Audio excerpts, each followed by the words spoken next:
Hello and welcome to the latest episode of the Yellow Gloves podcast. My name's Chris, and exactly at this point 1 year ago, we started the Yellow Gloves podcast. We did a recap of the end of year event, which was in London. They did the whole Europe versus USA thing.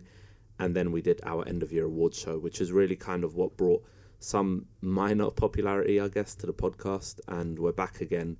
It's been a whole year. Happy New Year to everyone listening. What a ride it's been, at least for me personally, with this project. And usually I would do this stuff at the end of the show, not at the beginning.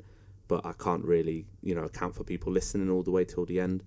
So I just wanted to, before we get into the awards show, which I'm really excited for, I just want to thank everyone for kind of sticking with the pod throughout the year, sharing the pod.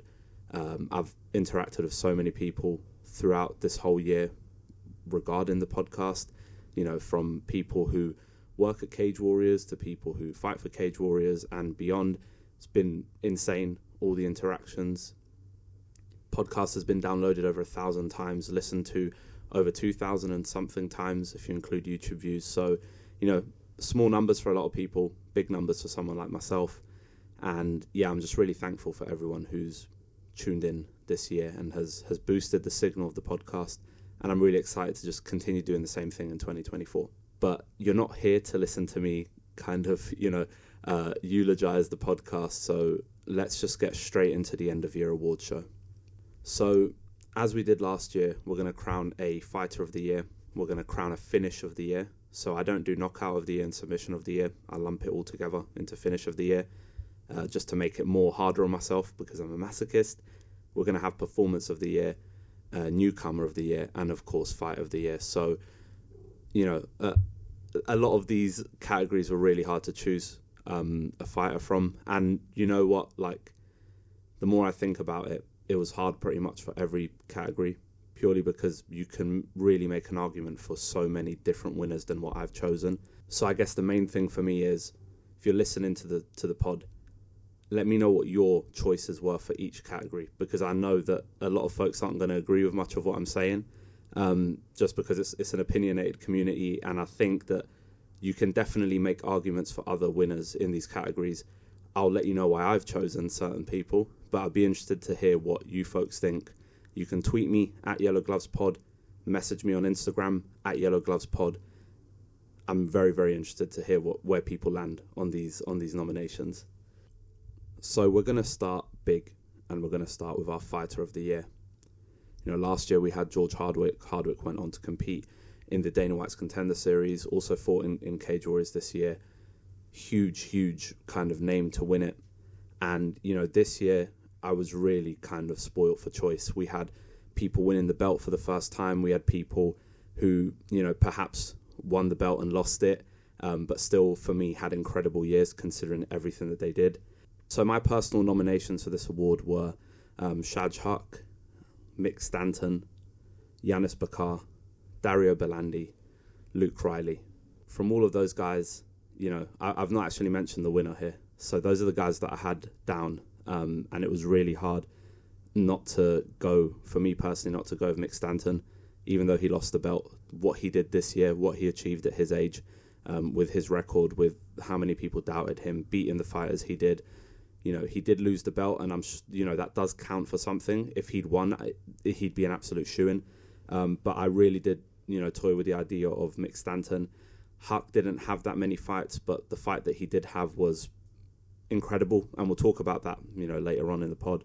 We had Yanis Bakar, who, again, we'll talk about later in the pod, but this guy comes in and, wins the Cage Warriors welterweight belt in, 2 fights, basically, which is, kind of unheard of, really. And then we had Dario Belandi, who won the belt very recently, and had a great year, but had a bit of his win over Kanisauskas was a bit dull, in my opinion.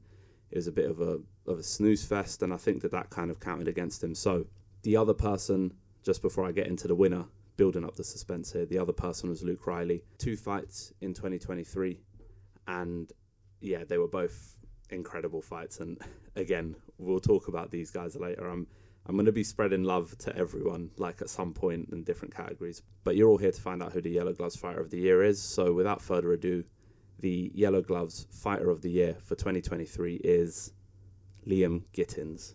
I don't think this will come as a shock to many people, but consider who Liam Gittins was when he joined Cage Warriors, in 2018. I know he had some AMI fights as well, but consider that fighter who was just knocking people out left, right and centre.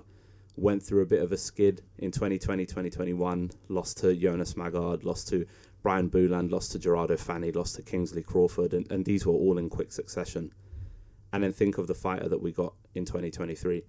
Knockout win over one of my favourite fighters, Rory Evans. Knockout win over, the most experienced fighter he'd fought to date in Ellenin Kulmala. Knocked him out with elbows in round one. And, a lot of people, and I'm going to include myself in this, I wanted the title fight to have been Nathan Fletcher versus Rhys McEwen. Obviously, Kaylan Loughran vacating his belt when he moved to the UFC. And actually, Kaylan Loughran, funnily enough, was the Newcomer of the Year last year on the Yellow Glove Awards. But Liam Gittins stepped in and he fought Rhys McEwen. I thought Rhys would win, in all honesty. I really rate Rhys McEwen, and that's partly why, for me, Liam Gittins is the Fighter of the Year, because I thought Rhys McEwen, I knew it would be competitive. I didn't expect Gittins to be so fucking good on the ground. He was immense. Go back and listen to the pod. I'm not going to be breaking down the fights all over again. And I don't plan on this being a long one because it is New Year's and I don't want people sitting around listening to me instead of spending time with their loved ones. But you go back and watch that fight. Go back and listen to the pod. Rhys McEwen was really beat from pillar to post. Tough guy, tough as nails. I don't know how he survived a lot of that fight. Obviously, Gittins wins a very comfortable decision at Cage Warriors 164 against Rhys. Immense performance to knock out a couple of people in the year, and then to go on and win the belt the way that he did in such a convincing fashion. It was a huge moment for Next Gen MMA, a huge moment for UK MMA, right? Because this is when I say huge moments, you got to think about what this does as well for the promotion. They can do an event in Liverpool. They've got a champion. They can parade and have headline a show. And we know Cage Warriors loves going to Liverpool. So I think this is just massive for the promotion. I think it's massive for Gittins from where he was 2 years ago to where he is now. It's incredible, really, what he's done. So I couldn't think of a more deserving winner for Fighter of the Year. It was really, if I have to be honest, between him and Mick Stanton at the end. I did consider Luke Riley as well, but I felt like he fit in a different category. But Mick Stanton and Liam Gittins were kind of neck and neck. And then when, they were neck and neck, not throughout the year. They were definitely neck and neck when I sat down to make a decision. But obviously Stanton losing his belt has to account for something, even though I don't think it's that much of a big deal in comparison to what he achieved. But Liam Gittins is the Yellow Gloves Fighter of the Year for 2023. So next up, I'd like to do the Finish of the Year, and then we'll loop back around to some of the other categories. But Finish of the Year for me is always the toughest one. It's always the funnest one as well, in all honesty. Like, with a promotion like Cage Warriors, we know a lot of the fights are going to end in finishes. The matchmaking is really good. But you do also, obviously, you get a mismatch of opponents sometimes. So you're always kind of open to a very long short list of finishes. But this year's was nuts. I don't think that this year had some of the flash of last year. Like last year, you had like Manny Akpan's spinning wheel kick. And the winner of the award for me last year was Judo Jim's knockout to win the belt.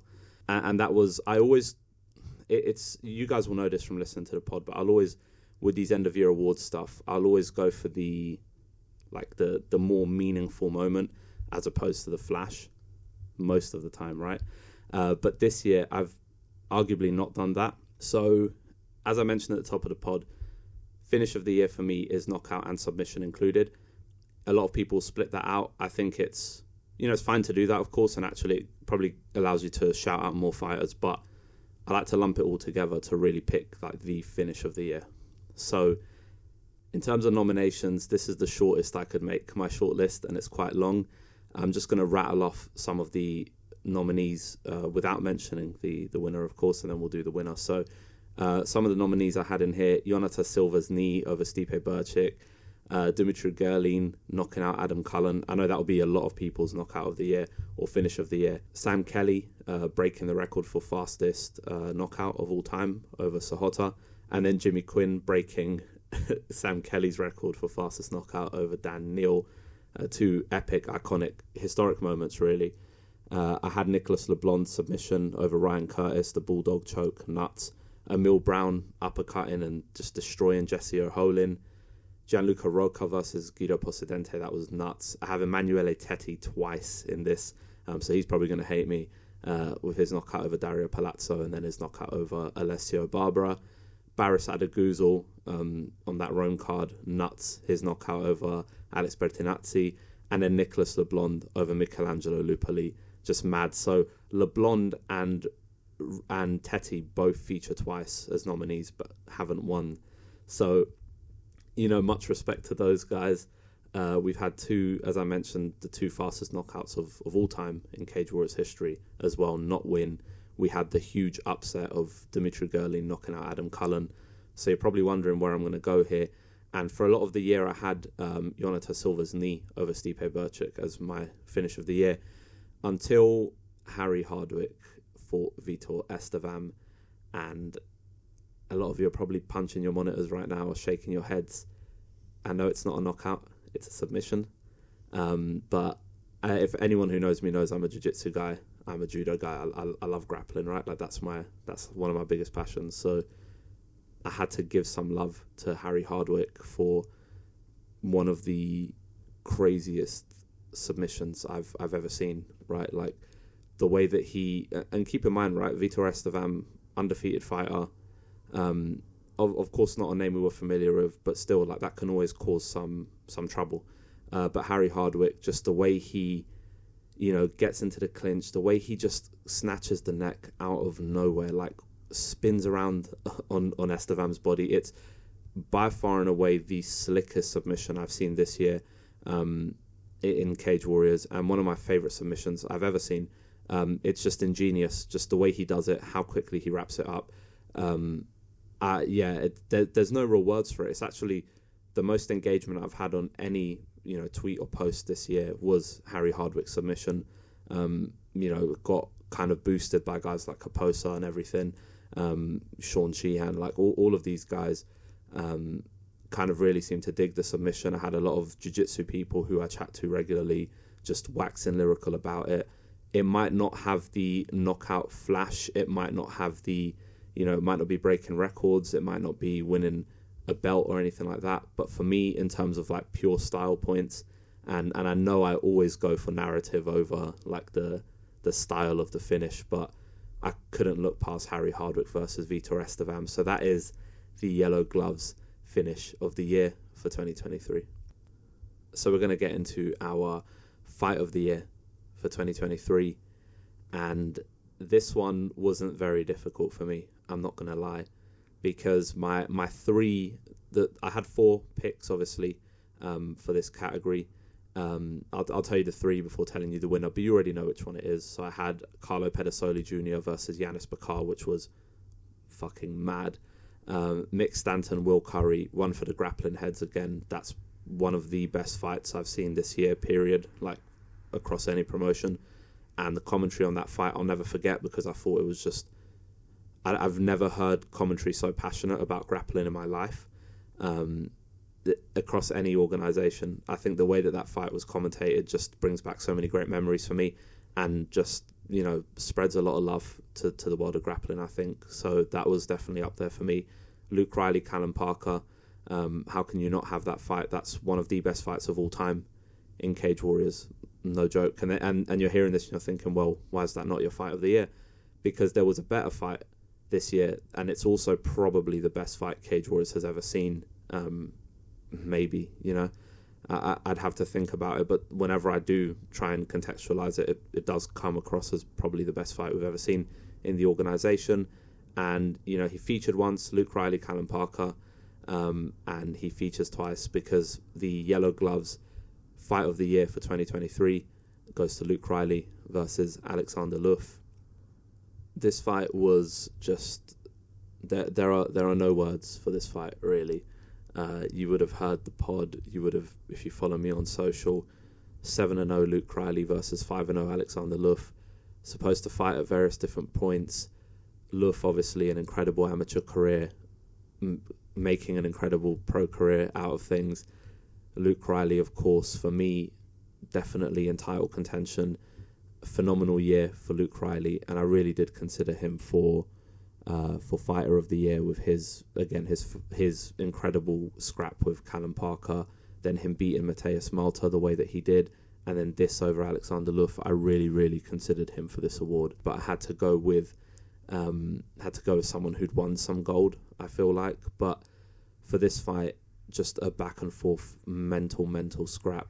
Luke Riley goes down a couple times. It looks like he's dead and buried. Alexander Luff, likewise. The way that Luke Riley is able to survive fights, the way that Luke Riley is able to distribute damage to every area of his opponent's body. He's not a headhunter, and I feel like sometimes people don't realize this about him, because a lot of Luke Riley's game is standing, winging hooks and everything, but just watch him fight, like lead uppercuts to the body, hooks to the body. It's just insane. He started being more of a prolific kicker now, which I always said I'd love to see that wrinkle of his game added. But I couldn't look beyond this fight. Alexander Luff's toughness is just insane. And the reason I picked this over the Callum Parker fight is I think that the Callum Parker fight was a bit closer, in that, Callum Parker took a beating towards the end but was still giving it back.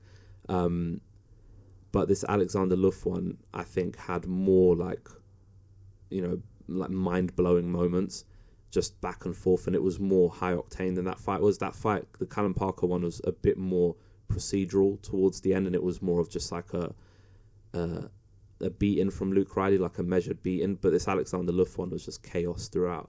And then what I also loved about this one is that Luke Riley does get the finish in round 3, and I think you have to, for fight of the year, it's the fact that it finishes with such a bang as well, just for me pips it over Callum Parker. But guys, there's an argument here that the two fights Luke Riley had this year between Callum Parker and the Alexander Luff one are probably the two of the greatest fights we've ever seen in Cage Warriors, and probably the two greatest fights we've ever seen.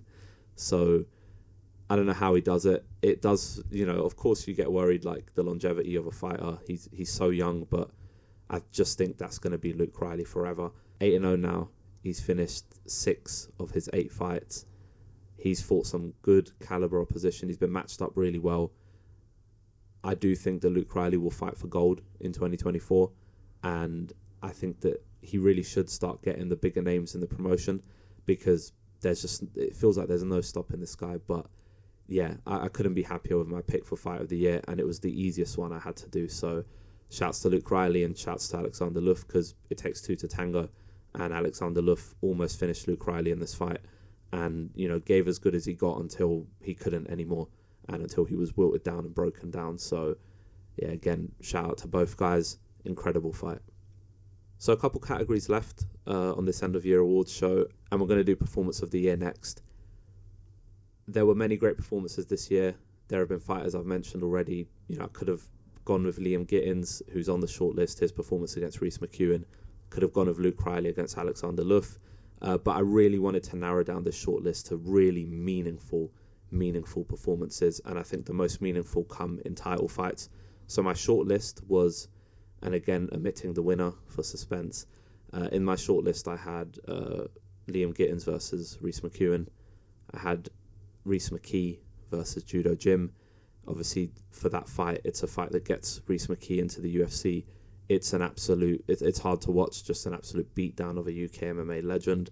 But Rhys McKee just puts it on him in a way that's very, very rarely seen in a Judo Gym fight. And Rhys McKee, of course, won half of the 2022 end of year award show when he won Fight of the Year for his fight with Justin Burlinson. So always got some bias there towards McKee. I had Kanan Loughran versus Dylan Hazan as another one on the shortlist. Kanan Loughran, Newcomer of the Year last year, went on to win the belt against Dylan Hazan with an incredible performance and an incredible finish, and punched his ticket to the UFC. So, you have to also consider like what did these performances get these fighters in the end. And I think that with those two, with McKee and Loughran, they got the ultimate goal, which is the UFC, and they both claimed gold as they did it. So it was very hard for me to not pick them. But whenever I think of performance of the year, I think of someone who dominated. I think of someone who did something in a fight that I'm constantly still mulling over my head, right? And you know, Loughran, for example, I remember the finish and how good the finish was and how explosive it was, and the fact that it was in Rome and it was against Dylan Hazan. There aren't moments within the fight that are always etched into my head with that, and it's the same as the McKee Judo Gym. I remember more Judo Gym just getting beat from pillar to post, but I couldn't tell you like specific moments that kind of blew my mind with that fight, or moments that are still etched in my brain. But the performance of the year for 2023 goes to Shahidul Haq versus Michele Martignoni. Shahidul Haq defending his belt against Martignoni was incredible for many reasons. Martignoni was, you know, probably favoured going into the fight, I think. And people don't really understand how good Shahidul Haq is, and it really frustrates me. Shaj is a monster, right? And he's, I can't say enough good words about him. People think that this guy is, he only gets decisions, blah, blah, blah. This guy hits so hard, and he could probably have way more finishes on his record. But one of the things that gets slept on so much is how much of an all-rounder he is. And, you know, a lot of people went into this fight thinking, well, Martignoni could grapple, he could do this, he could do that. Turns out Martignoni could do nothing against Shaj in this fight. And when I'm talking about memorable moments, I don't think I've seen a cleaner boxing performance in MMA this year than what I saw from Shaj in this fight. And I know that probably sounds hyperbolic, but go back and watch this fight. His footwork defensively, Martignoni couldn't touch the guy. He could not touch him, and it's so rare in MMA because, you know, MMA is pure risk, pure reward. I think it will always be that way, right? Fighters will overextend. Fighters will have more unorthodox uniqueness to their approaches because you get rewarded for it in MMA, right? But it's rare that we see a boxing performance in MMA that is so well-rounded at the same time with the usual stuff like your takedown defense and everything. But the boxing that Shaj put on display in this fight is still burned into my memory, and I really think that, you know, a lot of people will be listening to this and maybe they've forgotten this fight, and I really hope that they haven't. The jabs from Shaj, everything landed for him and nothing landed for Martignoni. I've never seen a fighter so evasive, such clean footwork. You know, and again, that does sound hyperbolic, and, you know, there are bigger promotions and there are bigger fighters and there are bigger moments around the world of MMA. But again, I can't think of a more just defensively sound and also offensively precise performance than Shaj against Martignoni. And for that reason, Shaj earns the performance of the year and, you know, defended his belt in this fight and will probably go on and defend it again in 2024. I can't wait to see who he's matched up against next. And, you know, it's weird. I feel like he should have gotten the UFC call already. Feels like it's probably never going to come. One of the best flyweights in Europe, period. One of the best flyweights in Europe ever. And shout out to Shaj. That's the Yellow Gloves 2023 Performance of the Year. Once again, just to recap it, it's Shahidul Haq versus Michele Martignoni. And that brings me on to the final category. And it's one that I like to keep towards the end because I think that it gives us a kind of nice segue into the new year, and it gives us a nice segue into who could be the stars of 2024. And I think we were spoilt for choice with Newcomer of the Year this year. I think the MMA Fight Academy stuff really helped. I think we had really like big entertainers, and, you know, if you watch enough Cage Warriors, you know exactly who I'm referring to, and I'll give the guy props shortly. But for me, there was only really one winner here because what one man did on this list, no one else did. But, you know, to shine a light on a few of these other fighters that were on the short list, I really did kind of bolt this one down to 3 or 4 picks. Bobby Winter and Anthony Orozco were both nominees in my eyes for Newcomers of the Year. just the way that those two fought, the finishes that they had, the performances that they put on, the fact that they were debuting fighters when they joined, they were 0-0, and they both cemented 2 wins, both finishes, really impressive, really exciting fighters. They were both up there for me. Sean Da Silva would have won this award and was well on his way to winning this award until the eventual winner took over. We'll talk about that shortly. Sean Da Silva, I think he's pound for pound the most entertaining guy on the roster, on the mic, in the cage, and not only is he very entertaining, which people sometimes, portray that as someone who isn't, maybe he's not going to be technical, he's going to be a little silly in the cage. No, this guy's an entertainer, but he's a technician. Go watch his last fight, which was just the most incredible performance against Gerardo Fani. Immense how good Sean Da Silva is. I can't wait to see what he does in 2024, because we really could see him fighting for gold. I wouldn't be surprised if he probably doesn't even need another win, but if he notched up another one, we could probably see him definitely in contention. But I mentioned that none of those guys did what the winner did. So without further ado, the Yellow Gloves Newcomer of the Year for 2023 is, of course, Yanis Bakar. What Yanis Bakar did in 2023 is pretty insane. He joined the promotion in May, so already a few months into the year, we'd never even kind of heard of the guy, right? Unless you had maybe watched him in Brave once, or you'd watched him at Titan FC, for example. But I didn't know who he was, quite frankly. And he comes into this fight in Rome in May on enemy territory against Carlo Pedasoli Jr., UFC veteran, one of the best fighters in the organization, goes hammer and tongs of Pedasoli. Just as I mentioned, that was one on my shortlist for fight of the year. The two just went back and forth, a really violent, brutal fight, and Pedasoli Jr. was winning until he wasn't. Yanis Bakar, round 3, halfway through the round, knocks out the UFC veteran, knocks out a guy who probably would have gone into title contention had he won this fight. Just put a pasting on Pedasoli in that third round. And that's a massive win. It can't be overstated how big a win that is against Pedasoli.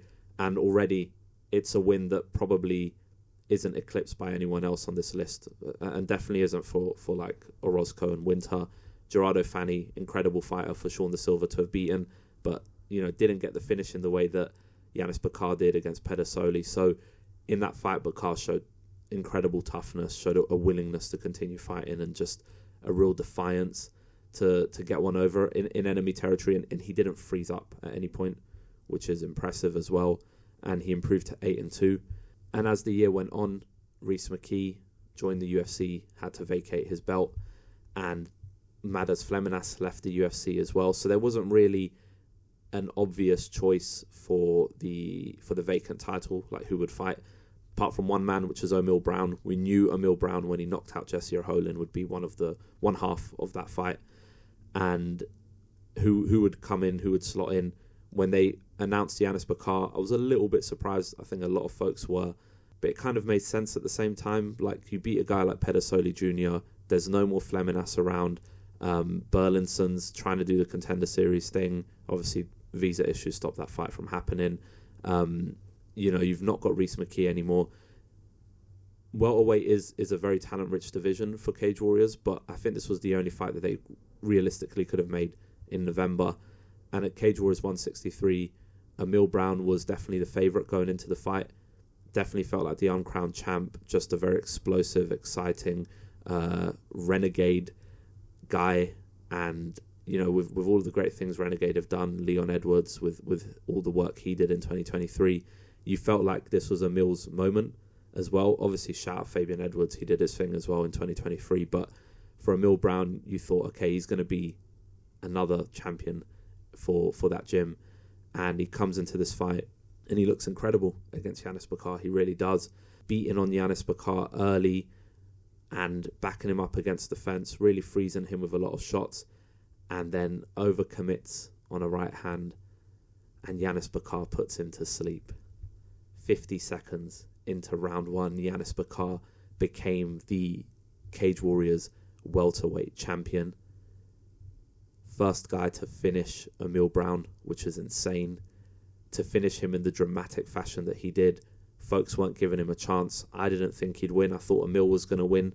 And Yanis Bakar just silenced a lot of his critics, and gained new fans. A lot of people didn't know who Yanis Bakar was going into that fight, and certainly a lot more people didn't know who he was until he fought Carlo Pedersoli Jr. I didn't, and I watch a lot of regional MMA, and I try to keep up with a lot of the European talent. Yanis Bakar, on top of that, also became the first ever Greek Cage Warriors champion. And I think that for a newcomer of the year, it doesn't get much better than that. Last year we crowned Kalen Loughran based on the people he finished, the quality of opposition. But even he didn't win a belt last year. And it's going to be very rare, guys, that our newcomer of the year is someone who wins gold. So I think that while this isn't the biggest name on the list, I think it's by far the most obvious winner. You can't deny what Yanis Bakar did in 2023 to come in May, beat Carlo Pedersoli Jr. in his own backyard in a back and forth scrap in an incredible, slugfest, and to get the win when you were probably about to lose, and then to fight Emil Brown, one of the biggest prospects in the entire organization, and look like you're freezing up and you're on the cusp of getting knocked out yourself, and then to knock out Emil Brown, to win gold again in the UK, which is enemy territory for him. Just incredible. Yanis Bakar, take a bow. What an incredible fighter. What an incredible year for Yanis Bakar. He is the Yellow Gloves 2023 Newcomer of the Year. And that kind of wraps up the show. I wanted to keep this really short and sweet. Again, it's the new year when folks are listening to this, so I don't want to take up too much of people's time, and really I just want it to be a celebration of the fighters without having to break down things that have already been broken down. But to recap, our fighter of the year for 2023 is Liam Gittins. Our fight of the year goes to Luke Riley versus Alexander Luff. Our newcomer of the year goes to Yanis Bakar. Our performance of the year, Shajidul Haq versus Michele Martignoni. And our finish of the year, of course, goes to Harry Hardwick versus Vitor Estevam. Please, if you're still listening to this, hit me up with your picks. What do you think should have won? Was I wrong? Was I right? Did I open your eyes up to any different options that you hadn't even considered? Really curious to hear where people land on this. Thanks once again, everyone, for the support in 2023. This project is now a year old. It's a year that we've been doing the pod, 20 plus episodes, thousands of listeners, loads of interactions, loads of new people that I've met and worked with. So yeah, a lot of positives that came out of 2023 thanks to the pod. I'm excited to expand it more in 2024. When I first started the project, I didn't just want to do recaps and all of that, because my biggest passion of MMA comes from technical breakdowns, historical breakdowns. And, as a promise to you guys and more as a promise to myself, I really hope that this year I get to do more of the historical stuff. I want to go back, rewatch the first ever event, do a pod on that, breaking down how far things have come, who was fighting, fun historical tidbits. I want to do more fighter breakdowns when guys join the UFC or join a major promotion, being able to do a breakdown like we did with the Christian Leroy Duncan episode, which is one of the best things I did in the year. I want to do more of that. So again, thank you everyone for listening. Thank you for the support. Hit me up with your picks for everything that I discussed today, and I'll catch you all in the next episode. We've got a few months until the next Cage Warriors card, so I'll probably try and think of something fun to do in the meantime. But yeah, thank you everyone for listening. Have a great new year, and I'll catch you on the next one.